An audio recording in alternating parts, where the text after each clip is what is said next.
Media akaba ari ishyirahamwe riko rirakorana na Africalia na Maison d'Entrepreneur ya Adisco mu byo gutunganya uyu mugambi munini wa Pasaka. Inyigisho z'uno munsi ni inyigisho zije inyuma y'amezi 3 aho abahinga batandukanye bo mu gihugu cy'u Burundi bafatanije na bene wabo mu bihugu bitandukanye byo muri Afrika twicaye hamwe twiyumvirira hamwe ikibanza coba ikibanza c'abahinga bafise ubwenge vabwenge ibikorwa vabwenge abo bitaba créateur ubijanye n'imico n'akaranga. Abahinga rero twakoraniye hamwe kugira ngo twiyumvirire hamwe ikibanza coba gikwiriye ku muhinga akora ibintu nk'ivyo kugira ngo ashobore kwivyariramwo uburyo bwiwe cyangwa ubuhinga bwiwe bukomeye muri ku rwego rukomeye, hanyuma bongere bakore n'ibintu bishobora gusohoka no hanze. Ikibanza cyongere kikabakira mbere n'abandi bahinga babaje bava hanze wa vyabo. Ikibanza kirimwo ibisata nka byose mbere byose bijanye n'ico gisata cyo mu mico n'akaranga.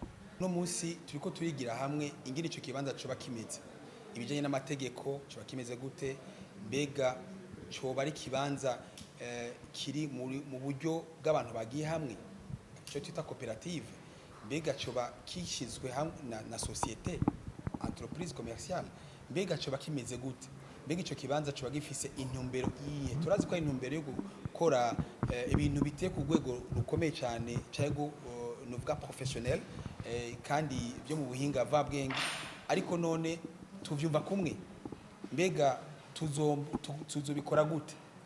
Ivyo nivyo tuko turi guno munsi kugira ngo dushobore gushikaho twandika umugambi rero cyo bita projet, umugambi duheza tukaca tugira uwacu maze tukawuronderera uburyo bwo gushobora gukora rero kugira ngo ico kibanza kive mu vyumviro, kive mu mpapuro, kije mu bikorwa.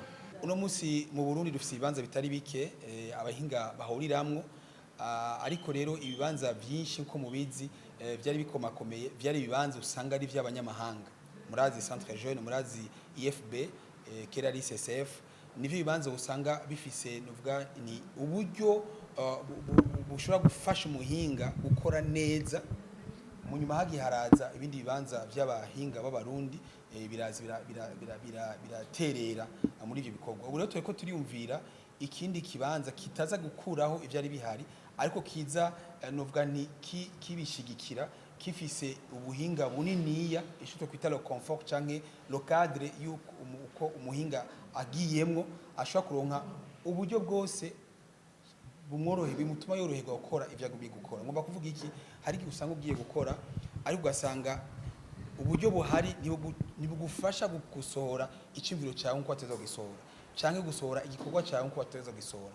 Rero uyu ugiye ahantu hariho uburyo bwose butekanijwe kugira ngo ivyo ukora biheze bisoko kujya wavyumviriye neza byofasha. Ico kibanza rero twiyumvira yuko coza gifasha cyane mu gisata c'imico n'akaranga. Ikibanza nk'iki ni ibibanza bisatu bihari no mu bindi bihugu. Twariyumviriye abandi bantu bashobora kuba bamaze gukora ibintu bimeze nk'ivyo, nabo turabatumako. Murabona hariho abaje bava muri Mali, abaje bava muri Maroc, abaje bava muri Burkina Faso n'ahandi kugira ngo bazi nabo batuganirire mbege wabo bimeze gute, kugira ngo nitwabe dusanga turiko turakora ikintu kidahuye kumbure no kubindi bisazo bikorwa, abandi bo hanze tubatumye kugira ngo baze kudusangiza ivyo basanzwe bakora kugira ngo biheze bidufashe tuvyogereko. Tubatumye ko abo hanze kugira ngo badufashe kugira ngo dushobore gukora ikintu gikomeye kiri kuri niveau twiyumvira y'urwego mpuzamakungu. Kora twenyine tari kumwe na leta kanatsinda ibyo dukora byose tuba duhezagiwe, ndabyite guhezagirwa na leta, dushikiye na leta. Ico dusaba turazi yuko muri mu bushikiranganje bamaze gutangura ikibanza nk'ico gikomeye cyane, ni viza gose. Twebwe dukora kugira ngo dushigikire ubwigoro bwa leta, natwe ico dusaba leta no kudushigikira kuduherekeza. Mbere tunabashimiye yuko nibi byose tuko turiyumvira no munsi kuva mu ntango mu kwezi kwa mbere nako abo muri leta bari twari kumwe, abo mu bushikiranganje, abo muri meri bari baje kudushigikira. Hanyuma ico gufasha cyane no kudufasha gushikira aho dushaka gushika. Aho naho ni hehe, ariho ibyo usanga dukenera ama sous couvert, ama parrainage. hama tugashigikirana. Nibaza yuko twebwe uko tuko turakora nivyo gushigikira ubwigoro bwa leta.